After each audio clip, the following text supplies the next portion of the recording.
Buenas tardes, bienvenidas aquí a la Biblioteca Nacional de Colombia. Gracias también por haber venido antes algunos a la exposición, a visitarla, a recorrerla antes de venir a esta charla, eh, que pues se llama Un año de soledad. Gabriel García Márquez como precursor de Pedro Manrique Figueroa. Y para esta charla nos acompaña Lucas Ospina, profesor del Departamento de Artes de la Universidad de los Andes, que nos va a contar como una historia de la juventud de Gabriel García Márquez y de sus encuentros con otro artista colombiano que se llama Pedro Manrique Figueroa. Entonces, pues nada, muchas gracias y bienvenidos. Listo, gracias. Entonces, sí, en efecto, voy a contar una historia del Gabriel García Márquez como precursor de Pedro Manrique Figueroa. Si les gustan los celulares y no pueden vivir sin ellos, como es mi caso, ahí pueden chulear ese código QR y seguir toda la conferencia desde sus celulares para que puedan ver luego los enlaces, para que la puedan compartir y para que toda esa información que estoy poniendo ahí pues sea pública. Entonces así se anuncia la charla, sí, es un año de soledad, Gabriel García Márquez como precursor de Pedro Manrique Figueroa, con mi persona hoy aquí en la Biblioteca Nacional. Y después recuerdo este intento de biografía de Gabriel García Márquez, donde dice que va a escribir este libro para contar la primera parte de su vida y que después vendrán otros libros con las otras partes, pero el proyecto se quedó solo en esta parte y se llama Gabriel García Márquez, Vivir para contarla. Y de ahí sale esto que también promocionaba esta charla, ¿sí? Este extracto. Voy a leer, eso sale en el libro Vivir para contarla, de 2002. Entonces, esto dicen en este pedacito, dice: en el Nacional me abordó un vendedor volante de relojes de pulso. Nunca había tenido uno, por razones obvias en aquellos años, y el que me ofrecía era de un lujo aparatoso y caro. El mismo vendedor me confesó entonces que era miembro del Partido Comunista encargado de vender relojes como anzuelos para pescar contribuyentes. Es como comprar la revolución a plazos, me dijo. Le contesté de buena índole. La diferencia es que el reloj me lo dan enseguida y la revolución no.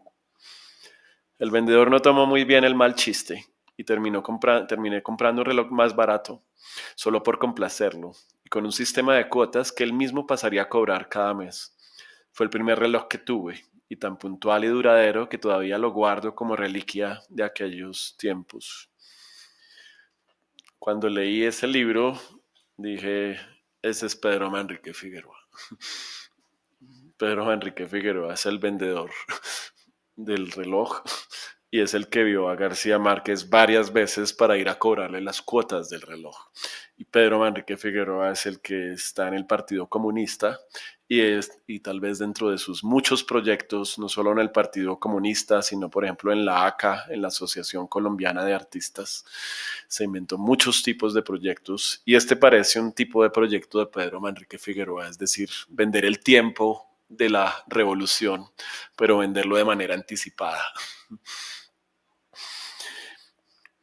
Y también así se anunciaba la exposición, con esta versión de la hojarasca, pero disneyficada, y que es un collage de Pedro Manrique Figueroa, donde dentro de su proyecto de inserción en circuitos bibliográficos, donde iba a bibliotecas públicas como esta, y cogía los libros y los pedía prestados, les hacía un collage encima y devolvía el libro otra vez a la biblioteca, de manera que su obra se conservara en las bibliotecas y circulara de otras maneras por fuera de los ejes museo, feria, galería, salón.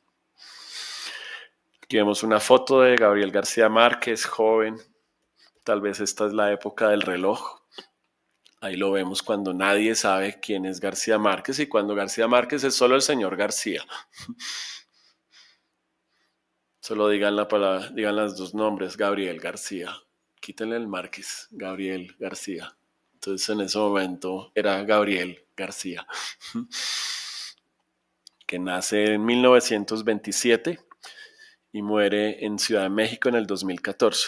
Y Pedro Manrique Figueroa nace en Choachí, Colombia, cerca a 1939. No hay registros de su nacimiento, en parte no hay registros porque no se sabe bien si Manrique es un segundo nombre o es su primer apellido. No sabemos si era un nombre o un apellido. Entonces es ambigua esa localización. Entonces nace cerca de 1939 y desaparece en Bogotá en 1980, cuando mucha gente estaba desapareciendo, en especial en las caballerizas del complejo militar de Usaquén. Entonces, como no tenemos imágenes de Pedro Manrique Figueroa, es decir, de su figura, es decir, tenemos a alguien que hace imágenes, pero no tenemos imágenes de esa persona. Y sí tenemos, son las imágenes que ha hecho Pedro Manrique Figueroa. Entonces, no tenemos imagen de su cara, mientras que de García Márquez sí tenemos muchas imágenes. Pero sí tenemos las obras que hacía Pedro Manrique Figueroa. Entonces, aquí tenemos una que es un collage y ahí vemos que aparece García Márquez.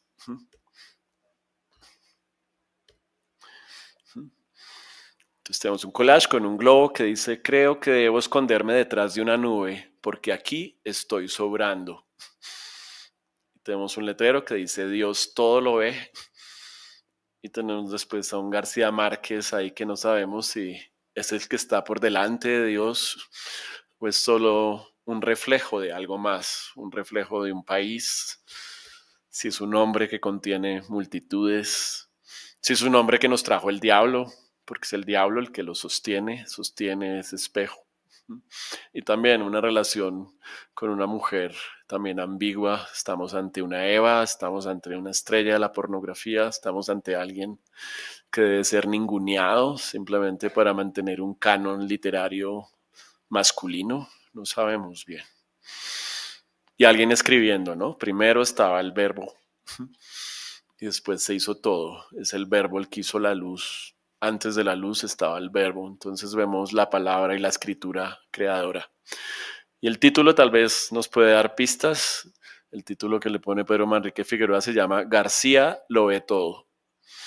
Y es de una serie que se llama Maligni Spiritus Manifestaciones. Y ahí están las medidas del collage. Y siempre se anuncia que Pedro Manrique es el precursor del collage del Colombia. Es decir, es la persona a la que se le atribuye haber dado inicio a un conjunto grande de obras basados sobre todo en el collage. Pero es extraño ser el precursor del collage, porque el collage, como todos lo sabemos, está hecho de obras de otras personas. Entonces, alguien que pretende ser el precursor del collage es como si fuera el precursor de unas obras que ya están hechas. Entonces, parece que no tiene mucho sentido ser el precursor del collage en Colombia. Aquí tenemos una descripción, como no tenemos la imagen de Pedro Manrique Figueroa, le damos una descripción de un perfil psiquiátrico que le hace un psiquiatra. Dice: Pedro Manrique Figueroa era lo bastante artista y suficientemente mundano para que no le fuera fácil decidirse a renunciar a este mundo pecador, pero acabó por hacerlo forzado por su mala situación. ¿Acaso Pedro Manrique Figueroa no era más que un pobre diablo, poco afortunado, demasiado torpe o demasiado mal dotado para poder ganarse el sustento? Y uno de aquellos tipos que conocemos como eternos niños de pecho, sujetos incapaces de arrancarse de la dichosa situación del niño lactante, que conservan, a través de toda su vida, la pretensión de ser alimentados por alguien, sea el padre, el Estado, la academia o el mercado del arte. Superficialmente considerada, su neurosis aparece como una farsa que encubre un fragmento de su lucha por la vida trabajosa pero vulgar de la mayoría de artistas. Y continúa aquí. En la medida en el que el yo del enfermo puede extraer de este proceso una ventaja de la enfermedad, deja actuar a la neurosis, cuya nocividad económica es, desde luego, indudable. Tampoco la mala situación económica de nuestro artista habría provocado en él una neurosis demoníaca si de su miseria no hubiera brotado una desvanecida melancolía y depuesto el diablo, surgió en él todavía una pugna entre el deseo vital libidinoso y la convicción de que el interés de la conservación de la vida exigía imperativamente la renuncia y la ascesis. Es singular que el mismo artista se diera cierta cuenta de la unidad de ambos capítulos de su historia patológico, pues los refiere uno y otro sendos pactos cerrados con el demonio, y por otro lado, no hace distinción alguna entre la actuación del espíritu maligno y la de los poderes divinos, confundiéndolos bajo una sola denominación: apariciones del demonio. Ahí puede haber resonancias entre esas apariciones del demonio y el collage que hace Pedro Manrique Figueroa dentro de esta serie, que es una serie de 4 collages que hace cuando le entrega su arma al diablo a cambio de mejorar su situación económica. Al parecer el diablo le incumple. Esto lo escribe Paulo Cassin, que es un médico psiquiatra, miembro vitalicio de la Asociación de Psicoanalítica de Colombia, en un texto que se llama Historial Psicopatodemonológico, el caso de un artista del collage. Aquí pueden encontrar todo el texto si después lo quieren leer.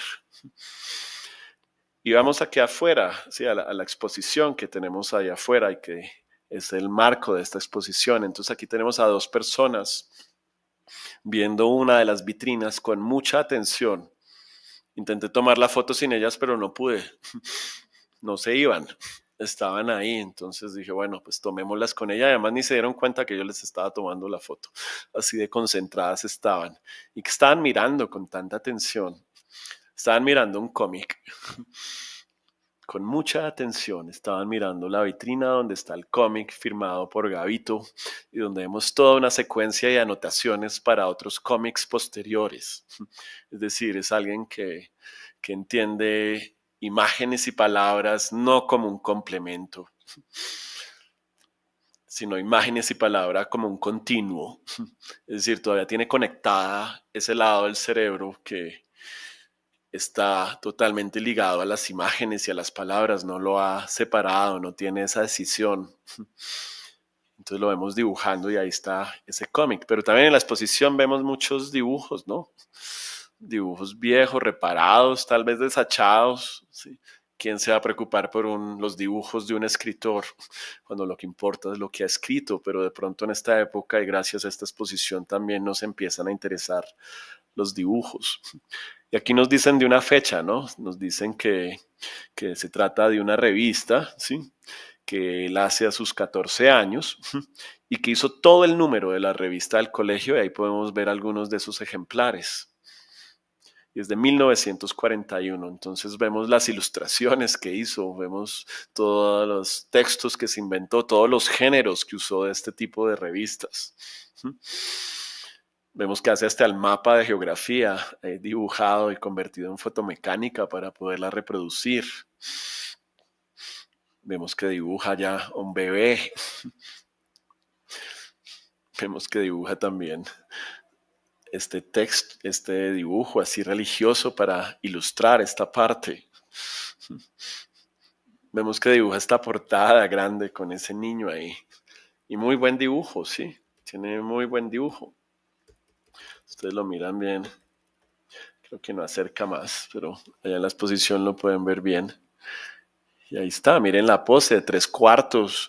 Es difícil dibujar así, opta por no dibujarlo de frente o de perfil, que sería la salida fácil, sino 3/4 y también le oculta la nariz del perro debajo del libro y queda un perro como intrigante ahí. Y mezcla palabras también, le da a las palabras materialidad en el aire. Entonces, un gran dibujo. Y este otro que también lo ampliaron y se puede ver grande. Y ya vemos esas caracterizaciones de un señor más viejo, otro más joven y un dibujo dinámico y con sombras. Y también burlándose un poco de estos manuales para dibujo o emulándolos tal vez. Y también haciendo tipografía. Haciendo un buen ejercicio de tipografía. Y ahí lo vemos, ¿sí? Ahí sale Gabriel García Márquez en una foto, sale Gavito ahí dibujando y ahí está firmado encima de ese original de la foto. La firma dice 1997, es decir, muchos años después. Y más adelante vemos también bien grande este otro dibujo. Y la ficha técnica lo describe así. Este es de 1971 y el que habíamos visto, todos estos son de 1941. Es decir, son 30 años después. Y cuando vi este dibujo, pues dije, qué buen dibujo. Y aquí dice, aunque García Márquez dejó de dibujar cuando se dedicó a escribir cuentos, de vez en cuando hizo algún dibujo. Este de 1971 es el que representa el ascenso al cielo de Remedios la Bella, el famoso personaje de Cien años de soledad, uno de los pocos conocidos de un Gabo adulto, en el que se aseguró de no revelar ningún atributo físico de la belleza de Remedios. Miren cómo cuidó la cara, cómo cuidó el rostro, que no se le viera la cara a estas Remedios, que fuera una y que fuera muchas ahí. Pero cuando uno mira este dibujo, uno sabe que esa persona siguió dibujando. En la firma de García Márquez hay todo un dibujo, pero uno sabe que esa persona siguió dibujando. Nadie deja de dibujar 30 años o deja hacer poquitos dibujos. De pronto después los botó, de pronto están guardados en un lado, de pronto están esperando una buena subasta de Christie's o algo así. Aparece colección de dibujos, ¿sí? Y con eso, no sé, pagar la tercera parte de Cien años de soledad de Netflix o la piscina que se le va a poner a la casa o algo, ¿sí? Pero lo que digo es que es muy buen dibujo. Imagínense 100 años de soledad, la tapa ilustrada con ese dibujo. Todo lo que deja ver, todo lo que no deja ver y la línea. Entonces es un dibujo de alguien que ha seguido dibujando. Así diga que dejó de dibujar, yo creo que siguió dibujando. Yo creo que hay más dibujos. Quién sabe dónde estarán, quién sabe si los botaron, quién sabe si siguen por ahí.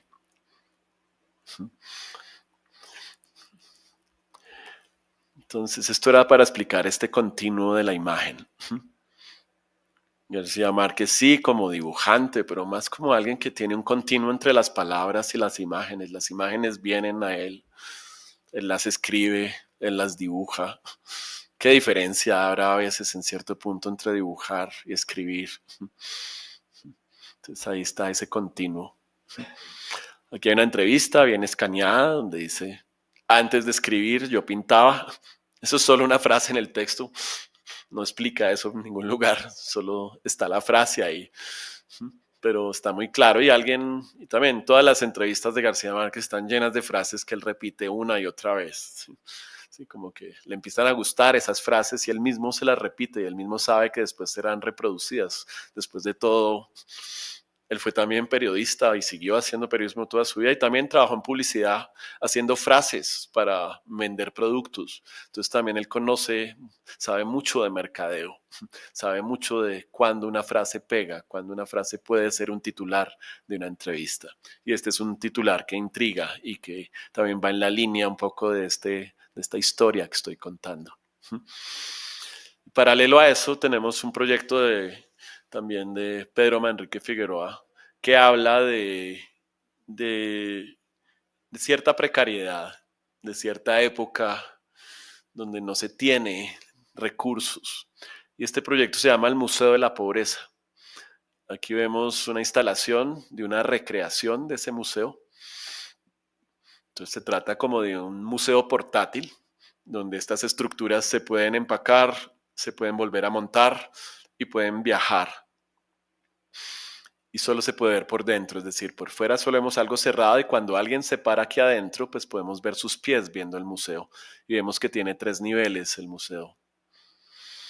Y vemos que en uno de esos niveles hay un collage, en otras hay imágenes de pobreza, en otra hay frases de pobreza y en otra hay imágenes de otros artistas de pobreza.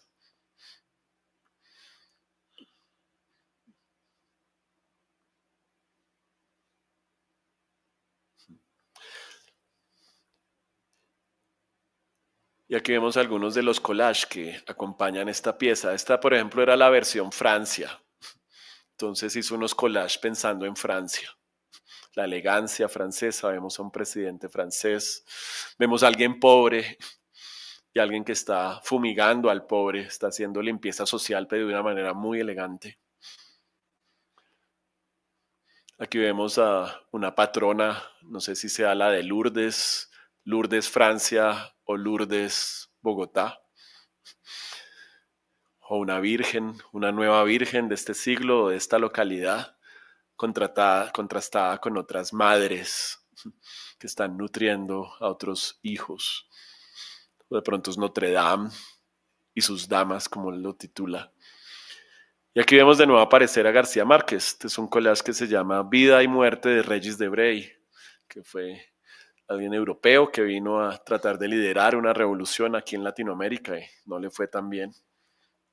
Y aquí vemos a García Márquez leyendo esa noticia y como sonriendo y alguien que al parecer tiene ideas pero tiene el bombillo apagado y una turba tercermundista que al parecer no está tan de acuerdo con que este revolucionario venga aquí a hacer nuestra revolución.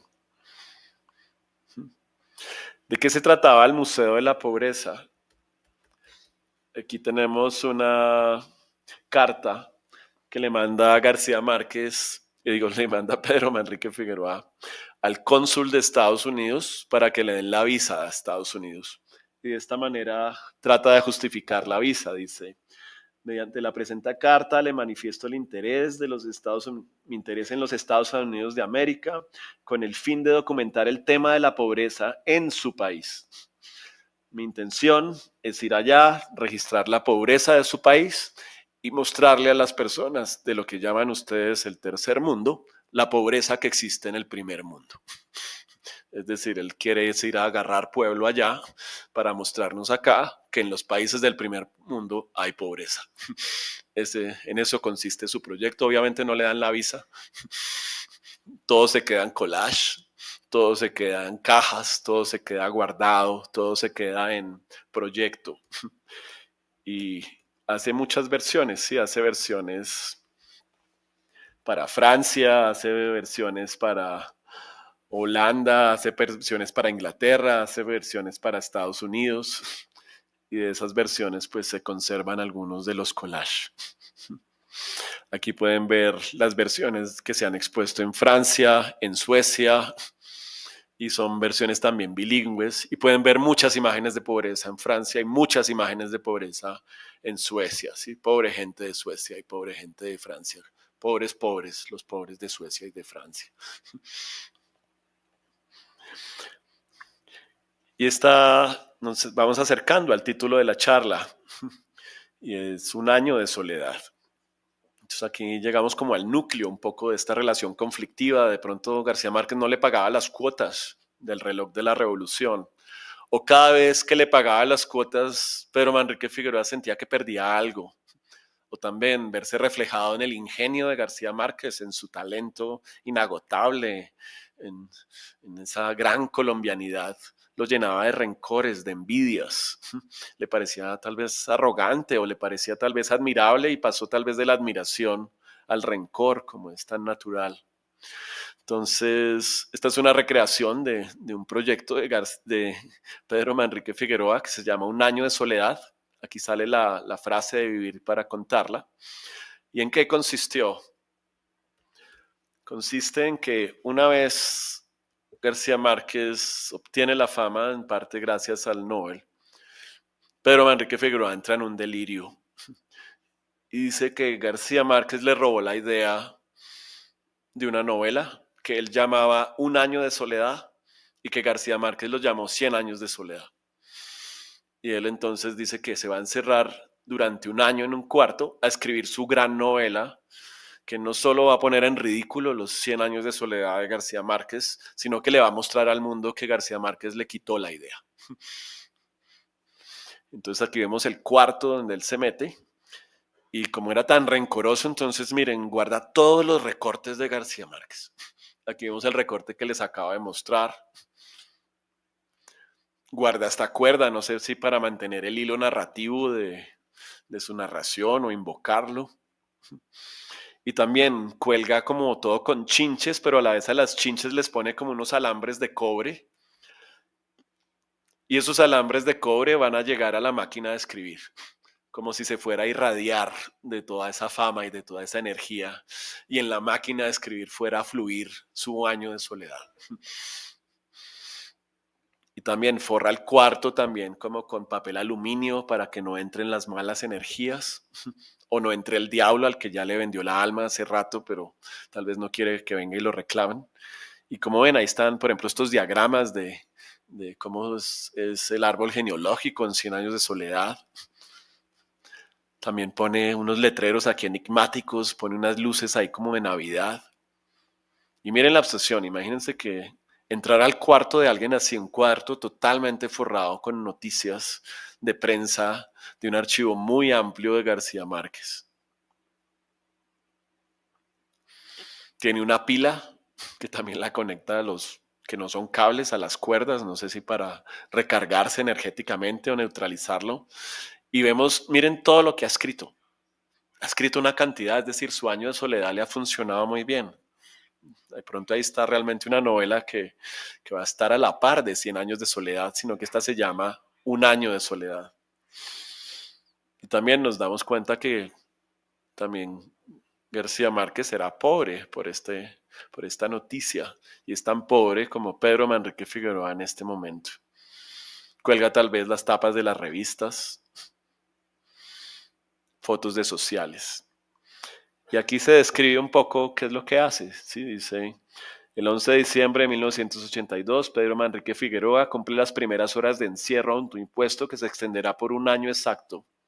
Su meta es producir la novela que supere en éxito a las obras de García Márquez y le muestre al mundo el robo del que fue víctima, luego del humillante episodio de los relojes. El precursor del collage en Colombia insiste en que Cien años de soledad es de su autoría, junto a muchas otras obras, y señala que todas esas obras originales le son sacadas por el Nobel colombiano, aún sin entender bien cómo ocurrió esto, pues sus pensamientos nunca salieron de su cabeza ni fueron comunicados a nadie. Para evitar ser víctima de un nuevo robo, Manrique Figueroa aísla su cuarto con aluminio y se rodea de una colección amplia de recortes de prensa de García Márquez que mutila de la prensa de varias hemerotecas bogotanas y se ingenia un sistema eléctrico con el que hará fluir la energía creativa de las fuerzas del más allá. Y también hace entonces este collage, hace unos collages en ese momento, me imagino que para entretenerse en tapas de libros. Esta es su versión del Último Mohicano, su versión de un libro que se llama La Mafia, su versión de un libro que se llama El joven Marx, y vemos al joven Marx tomando cerveza costeña, y su versión de La hojarasca. ¿Y qué es lo que escribe García Márquez aquí? Digo, Pedro Manrique Figueroa. Aquí les traje unas muestras. Esto es todo lo que escribe en esta pila. Hojas y hojas con eso. Son originales, tengan mucho cuidado. Debíamos haber dado guantes, debí pedir a que los aseguraran antes de poderlos repartir. No se pueden tocar los documentos, ¿sí? Vamos a alarmar aquí a la gente de la biblioteca. ¿Cómo así que estamos tocando los documentos y los estamos repartiendo ante el público? Son sagrados, son la memoria. Pero eso que ven ahí es lo único que escribe Pedro Manríquez Figueroa durante un año. Hojas y hojas y hojas y hojas con esa misma repetición, una y otra vez. En eso consistió su año de soledad.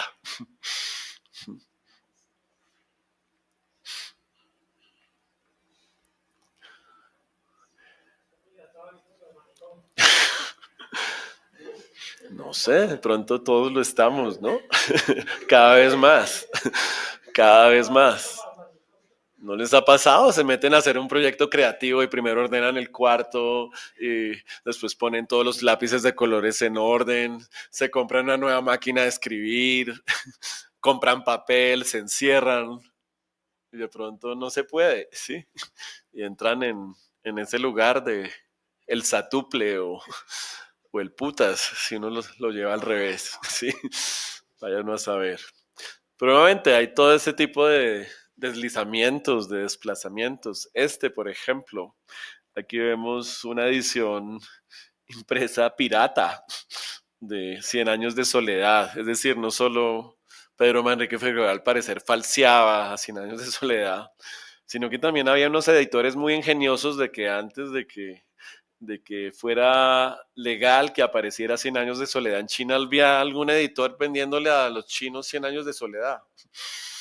Y ahí está la página, y ahí pueden ver eso, y traducida y todo.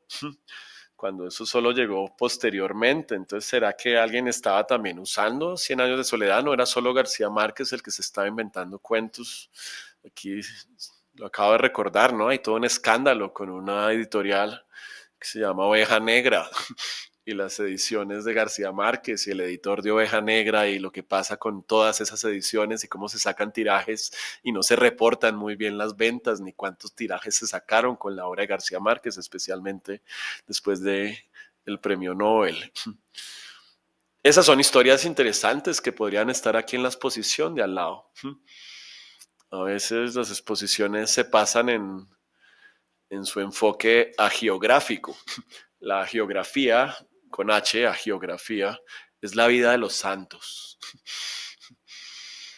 Y a veces esas historias de falsificaciones, estas historias de cosas que tal vez no estuvieron tan bien hechas, son importantes. ¿Por qué? Porque nos hacen humanas a las personas, nos las hacen cercanas. Y también esa idea del artista genio, incuestionable, cuando en la misma obra de ese artista también hay suficientes matices de la condición humana para entender que también venían de una experiencia propia, no solo de observación de otros. Entonces, lástima que no esté esta historia de la edición pirata de Cien años de soledad en China. Y una investigación, ¿no? ¿Quién facilitó los artes? ¿Sería la misma editora de García Márquez en Barcelona? ¿Sería otro? No sé. Y este otro que es buenísimo, ¿no? Esto es una maravilla. Y verlo aquí grande, y ver que alguien hace una fiesta y a la vez inventa esta fotonovela. Y ver la fotonovela que es como, por excelencia, es como el cine de los pobres. Es el cine del tercer mundo. No tenemos plata para hacer cine, pero sí tenemos plata para hacer fotonovelas. Y es un gran género, ¿no? Y sobre todo en México. En México con José Guadalupe Ruiz, el que hace El Santo y que de pronto empiezan a producir El Santo por toda Latinoamérica y empiezan a sacar un número al mes y de pronto dos números al mes y después un número por semana y después de hasta dos números por semana. Y también Pedro Manrique Figueroa tiene su historia ahí con El Santo. Pero aquí también tenemos un título que dice Lo que la mafia se llevó y vemos a un grupo amplio de personas de una intelectualidad, ¿sí? En México y también todos sobreviviendo, ¿sí? Todos, García Márquez trabajando en una empresa de publicidad. Es decir, de noche escribiendo, después una agencia de publicidad y también ahorrando para después poderle decir a a su compañera, decirle, mire, ahorré esta plata en publicidad, necesito encerrarme no sé cuánto tiempo, un historiador de García Márquez dirá, ¿cuánto tiempo? Como 14 meses, necesito encerrarme 14 meses y solo pensar en mi satuple, solo pensar en mis 100 años de soledad y miren a ver qué hace, ¿sí? Y se sienta y hace eso y hay García Márquez también lo cuenta muy bien, cuenta después cuando llevan el original y no tienen la plata para enviarlo yo no sé a dónde, y las palabras que le dice Mercedes Barcha son buenísimas, ¿no? Le dice algo así como, ahora falta que la novela sea mala. Sí. Es buenísima esa actitud, ¿no? Ahora falta que 14 meses aquí aguantando hambre, debiéndolo todo, no tenemos ni para hacer el envío, y ahora falta que esto sea un satuple. ¿Sí? Es decir, todo siempre está al borde de ser un satuple, ¿sí? De ser un año de soledad. Así. Y entonces tenemos esto. Y la que más me gustó es García Márquez aquí bailando con un saco que le queda bailando, ¿no? Que todavía no ha desarrollado como cierto crecimiento corporal. ¿Sí? Entonces todavía es un García Márquez muy, muy delgado y también muy delgado también por el hambre, ¿sí? Por realmente no tener tantos recursos. ¿Sí? Miren, aquí vemos en la esquina a alguien comiéndose toda la comida de la fiesta, ¿sí? Pero también lo vemos bailando con alguien, ¿sí? ¿Con quién está bailando García Márquez? ¿Sí? ¿Con quién estará bailando? ¿Sí saben quién es ella? Uh-huh. Está bailando con Elena Garro, que ha escrito una novela por esa misma época y que alguien ha leído esa novela. Todos ellos han leído esta novela. Y en esa novela, adivinen qué hay. Hay también una especie de Macondo antes de Macondo. Y en esa novela también hay mariposas amarillas. Y también hay estirpes sin redención. ¿Y por qué nadie habla de esta novela y la relaciona con lo otro? Porque las mariposas amarillas ya están patentadas a un señor y no están patentadas a alguien que había escrito sobre mariposas amarillas y muchas más cosas antes, ¿no? Sí. Y también ella es una mujer que está casada con una eminencia, ¿no? Con Octavio Paz, ¿sí? Y se ve opacada totalmente. Y también Octavio Paz hace sus maromas ahí. Solo oigan un capítulo de un podcast buenísimo que se llama Grandes Infelices. Y oigan el capítulo de Agarro y van a ver, la próxima vez que lean a Octavio Paz lo van a leer diferente. Obvio, no podemos separar la vida de la obra y no debemos hacerlo, pero van a leer Octavio Paz muy diferente después de ver la cantidad de cosas que hizo con esto. Pero ¿por qué no está el Agarro acá y solo la tenemos bailando como si fuera alguien chévere ahí? Sí. Y aquí tenemos a García Márquez ya dando órdenes en una mansión tal vez barranquillera y con un buen ajuar de camisas. Y tenemos un texto muy bueno que escribe John Lee Anderson, que es un periodista, y hace un perfil de García Márquez en 1999. Y el nombre del texto que hace John Lee Anderson es buenísimo, que se llama El poder de García Márquez. Y habla también de la posición de García Márquez ante Cuba y su amistad con el poder, en ese caso con Fidel Castro. Y esto dice John Lee Anderson, dice, García Márquez ha tenido un problema con Cuba desde 1971, cuando el poeta cubano Eberto Padilla fue arrestado por actividad contrarrevolucionaria. Un grupo reconocido de intelectuales que incluyó a Plinio Apuleyo Mendoza escribió una carta a Fidel Castro en protesta por el arresto. En vista de que García Márquez está de viaje y fuera de contacto, Plinio se tomó la libertad de sumar su nombre a la petición. Padilla fue liberado de su detención, pero fue forzado a pasar por una grotesca confesión pública al estilo soviético, y el espectáculo llevó a que muchos de los que habían apoyado al régimen de Castro rompieran con él. Una segunda carta de protesta fue firmada por todos los que habían firmado la primera misiva, excepto por Julio Cortázar y García Márquez. Luego, en 1975, García Márquez fue a Cuba con la intención de escribir el libro de la revolución. Nunca publicó el libro, pero escribió una serie de artículos y conoció e hizo amistad con Castro. Eso también dice John Lee Anderson, dice, García Márquez niega que tenga una obsesión con el poder. No es mi fascinación con el poder, me dijo. Es la fascinación que tienen todos los que tienen poder conmigo. Son ellos los que me buscan y confían en mí. Cuando le repito esto a uno de los amigos más cercanos a García Márquez en Bogotá, este se ríe y cierra los ojos. Bueno, él puede decir eso, también es verdad. Todos los presidentes latinoamericanos quieren ser sus amigos, pero él también quiere ser amigo de ellos. Hasta donde lo conozco, él siempre ha tenido ese deseo con el poder. Gabo ama a los presidentes.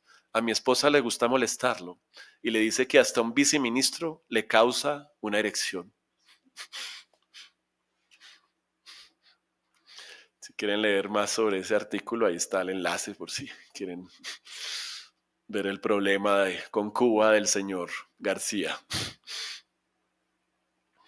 Y veamos más humor, ¿sí? Más humor. ¿Qué le pasa también al poder o cuando uno se come el cuento del poder? Entonces aquí tenemos a alguien que conocemos, un artista que fue asesinado, que es Jaime Garzón, y que fue asesinado por una mezcla de circunstancias de poderes, pero fue asesinado por el ejército, por la seguridad del Estado, en asocio con paramilitares, en asocio con sicarios y con Uribe, ¿sí? Camina como pato, huele como pato, es un pato dentro de esa política. Y tenemos a este artista que también tenía su relación con el poder, de manera burlona, de manera cercana, también de manera social, de manera hablemos, sentar a gente en su casa que tenía posiciones opuestas y decirles, bueno, veámonos las caras, pongámosle humor a esto para ver si activamos otras partes y no nos seguimos matando así. Y esto cuenta una anécdota, dice, haciendo uso de su talento para la imitación, Jaime Garzón llamó a la casa de Gabriel García Márquez en Cartagena y entonó la estridente voz del presidente César Gaviria y haciéndose pasar por él, pidió hablar con Gao. Allí le explicó que los diálogos de paz necesitaban de su ayuda urgentemente, por lo que necesitaba que se reuniera tan pronto fuera posible con el presidente de Venezuela, Carlos Andrés Pérez, para que los esfuerzos de paz no se esfumaran. Haciendo uso de su talento para la imitación, llamó a la casa. Está repetido, ¿sí? Entonces, Garzón llama a García Márquez, imita a César Gaviria y le dice, maestro, necesitamos, yo soy malo para imitar, pero imagínense la voz de Garzón imitando a Gaviria y diciéndole, usted es importantísimo para la paz, usted ha hecho muchísimas cosas, García Márquez ha destacado también por formar parte de muchos comités importantes en este país, como el Comité contra los Presos, a favor de los presos políticos, cuando era muy riesgoso hacer eso, entonces ha sido alguien totalmente involucrado, tanto en lo visible como en lo invisible de hacer una cantidad de labores. Entonces están enfiestados y le hacen esa broma. Y alguien me contó también complementos que García Márquez los llaman muy tarde porque están en una fiesta, lo llaman como a las 2 de la mañana y García Márquez se baña y le dicen que ya le va a mandar un carro y lo van a recoger y lo van a mandar en el avión presidencial a Venezuela a hablar de la paz. Y imagínense, ustedes los llaman a las 2 de la mañana al presidente de la República para que apoyen la paz y ustedes se bañan, preparan su maleta, le dicen a su esposa, me tengo que ir porque esto es muy importante, etcétera. Y ya cuando están en la fiesta, algunos se arrepienten, dicen, no, digámosle. Y aquí dice que Enrico Santos, sí pasó como del miedo después de la risa, le pesó más la conciencia y decidió llamar a García Márquez para explicarle la situación. Dice, la decepción del autor de Cine de Soledad se hizo notar y pasarían varios meses para que disculpara la impertinencia de Garzón. ¿Sí? Y dice, la oportunidad de redención se dio en Bogotá cuando García Márquez visitó el restaurante El Patio, muy frecuentado por Garzón, quien tan pronto vio al Nobel, se vistió de mesero y antes de atenderlo le recitó letra por letra el primer capítulo de 100 años de soledad, penitencia que le garantizó la absolución por su osada broma. Sí. Pero no antes, la osada broma es muy buena. Imagínense al Nobel vestido a las 4 de la mañana con la maleta, esperando a que lo vengan a recoger. Y de pronto, no, es una broma. Sí, es una broma. ¿Y para qué servirá ese poder? A veces después, para que uno le hagan esto, se convierta uno en un bronce de realismo mágico y le boten confeti amarillo, lo pongan con una máquina de escribir y una guayabera, más, y lo dejen a uno con la misma expresión para toda la vida, y quede uno pétreo ahí, o lo lleven al museo de cera y quede uno ahí congelado, y le hagan homenajes y le pongan flores amarillas y nos tomemos fotos con ellos. Si algún día van a Buenos Aires, vean esta que es atroz. Parece una venganza de los argentinos haber hecho esto. Sí. Y ahora entonces cada pueblo caribeño va a tener su García Márquez para las selfies. Y para educar a los niños, esta es la manera de educar en García Márquez a los niños y a las niñas. Y hablando con otro. Un gran monumento. ¿Es esto una escultura?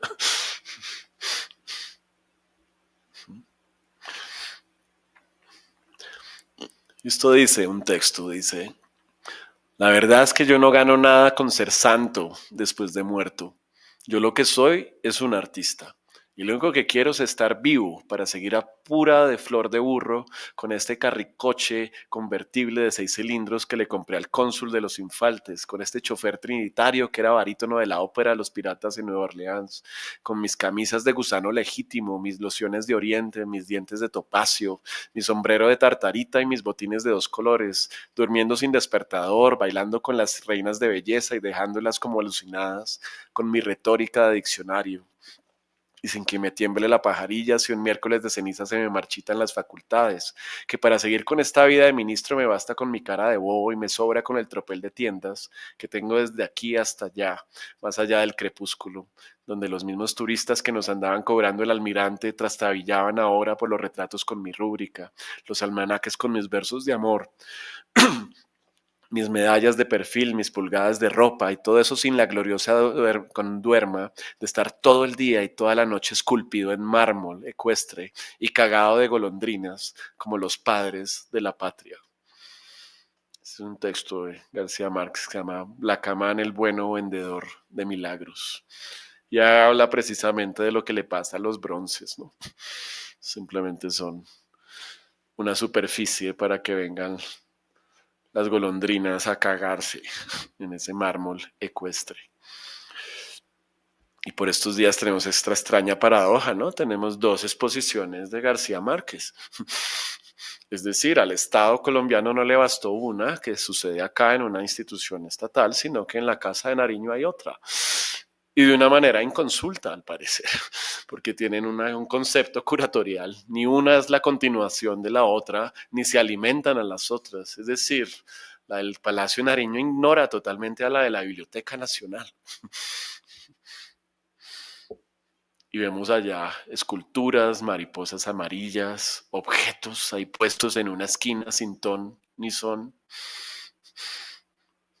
propagandas de multinacionales totalmente devoradoras, pero puestas en el gobierno del cambio ahí en que cambiarán unas cosas y qué bueno que cambien unas, pero al parecer narrativamente sigue basado en ese modelo de Netflix, eso es cambiar, y el patio con mariposas amarillas y más mariposas amarillas.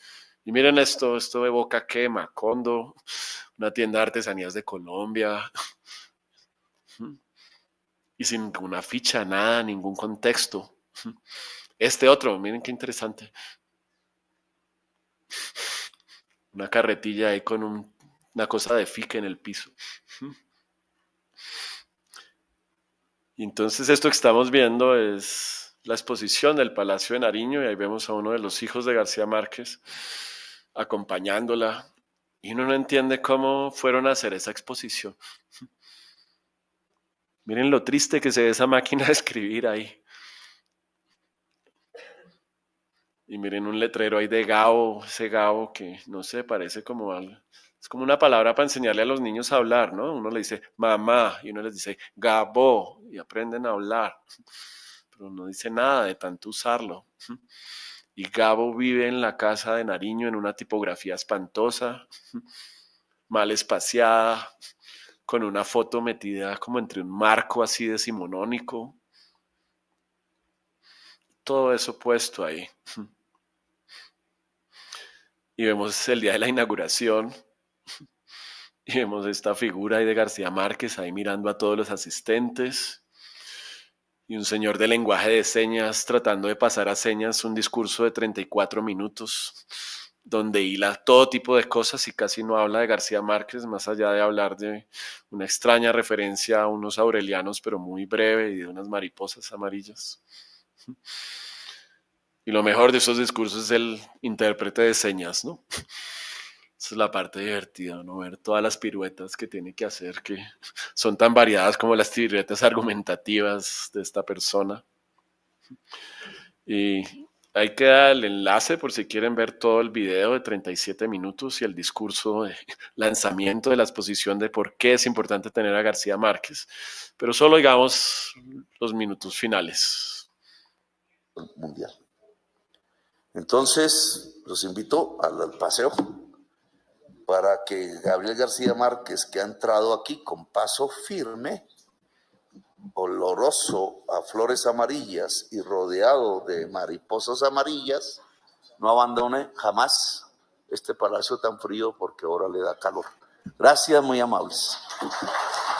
Muchas gracias, señor presidente. Para finalizar, invitamos a pasar al frente a la mesa principal y al señor presidente de la República para hacer la foto oficial junto a la estatua de cera de Gabriel García Márquez. Muchos. qué no pusieron una estatua de cera acá? Sería un éxito. Y uno se toma la foto con la estatua de cera y, en fin, hay que pedir esa estatua de cera, un préstamo interinstitucional para traer la estatua de cera y de pronto ponerle un pistilo y prenderla a ver si se derrite o algo. Sí. Pero ahí tenemos como esa exposición. Y volvamos a la exposición de acá. Otro aspecto donde uno también puede relacionar a García Márquez con Pedro Manrique Figueroa y al collage. Y es esta pequeña referencia a la revista Alternativa, que es extraño, nos hablan mucho de García Márquez y Cien años de soledad y etcétera, pero nos hablan pero muy poquito de lo que hizo García Márquez en la revista Alternativa y en ese momento de la revista Alternativa. Es como si quisiéramos neutralizar a este intelectual a punta de premio Nobel y a punta de 100 años de soledad y no lo pudiéramos ver como un ciudadano que realmente se puso en juego de una manera muy potente y que patrocinó y que cogió recursos propios para pagar una empresa editorial que siempre estaba al borde de la quiebra y que incluso en un cierto momento decide irse de este país precisamente por estar escribiendo de esas cosas. García Márquez es una de las primeras personas que escribe sobre lo que está pasando en el Magdalena Medio en este país, ¿sí? En ese matrimonio entre los gamonales, entre el ejército, entre los paramilitares, de las primeras personas que saca un reportaje sobre eso. Y como lo dije antes, es una persona que junto con Guillermo Cano encabezan y tratan de blindar el comité de presos políticos en este país, ¿sí? Y de eso no se habla. Y en esta exposición muy poco se habla de eso. Y miren este artículo, que está muy bien escogida esa portada. A usted no le creo nada, señor Turbay. Firmado por Gabriel García Márquez y miren la portada que le ponen ahí. Debe ser un dibujo de Antonio Caballero. Y después ponen solo esa silueta inmensa ahí. Hacer eso es realmente tomar una posición. Y eso no salía solo el artículo de él, estaba enmarcado con denuncias que nadie en la prensa iba a sacar de torturas, de desapariciones, de quiebres a los sindicatos, de injerencia extranjera, de historia de la izquierda, de los movimientos sociales en el mundo, porque Alternativa no solo era una revista de denuncias, sino también educativa, de contexto. Entonces, ojalá hubieran explorado un poco más esta faceta. De pronto, desde una curaduría hecha por alguien de otro país, solo va a haber tapas de revistas y no va a entender realmente el contexto de lo que hace García Márquez acá y que valdría la pena resaltar. En eso, cuando se murió García Márquez, uno de los textos que puse ahí tiene que ver con eso. Es como en los obituarios de García Márquez no se mencionó nunca en ningún lugar la revista Alternativa. Se me hacía muy raro. Y aquí tenemos también García Márquez, Pedro Manrique Figueroa. Otro collage de inserción en circuitos bibliográficos. De pronto este libro está acá en la Biblioteca Nacional, quién sabe. Entonces coge un libro que se llama Historia de la Pornografía y le hace este collage y lo devuelve a la biblioteca. Y vemos ahí al presidente de la República con unos ojos muy grandes, mirando la historia de la pornografía con unos ojos muy grandes. Y el collage se llama No Más Turbay. No Más Turbay. Entonces de 1972, cuando todavía Turbay no es presidente, pero va en camino de. Y de pronto les repito, de pronto ese libro está acá en la biblioteca, habrá que buscarlo. De pronto está ese portal ahí.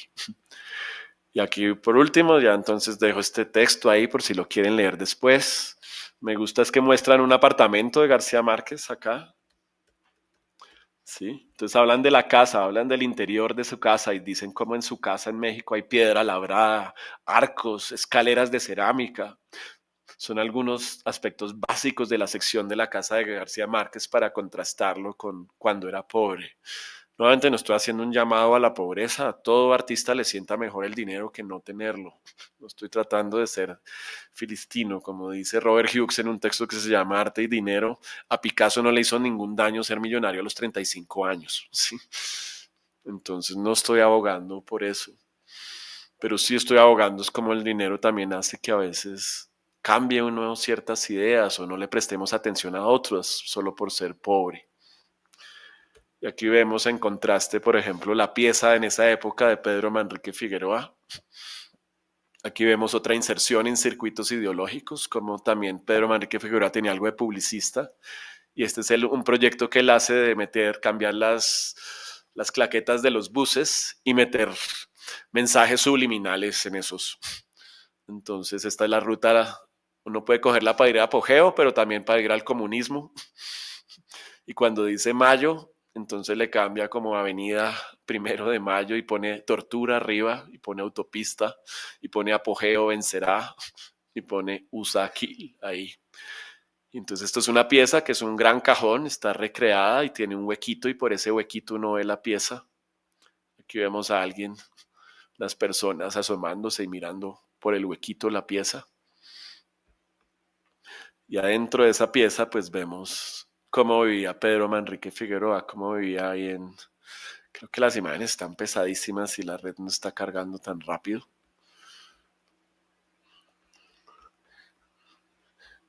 Pero aquí si después pinchan en filosofía, pueden verlas como más detalladas.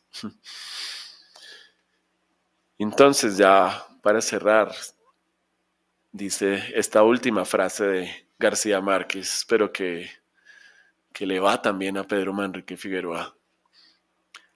Descubrí que no soy disciplinado por virtud, sino como reacción contra mi negligencia, que parezco generoso por encubrir mi mezquindad, que me paso de prudente por mal pensado, que soy conciliador para no sucumbir a mis cóleras reprimidas, que solo soy puntual para que no se sepa cuán poco me importa el tiempo ajeno. Eso está en Memorias de mis putas tristes. Si quieren saber más de Pedro Manrique Figueroa, aquí está un enlace a varios enlaces, ¿sí? Y también la conferencia pues queda ahí guardada para que se puedan ver otras imágenes de otras revoluciones. Entonces, eso es como lo que pude encontrar por ahí. No sé si haya tiempo para intervenciones o paramos ahí o si alguien quiere comentar, sumar, restar.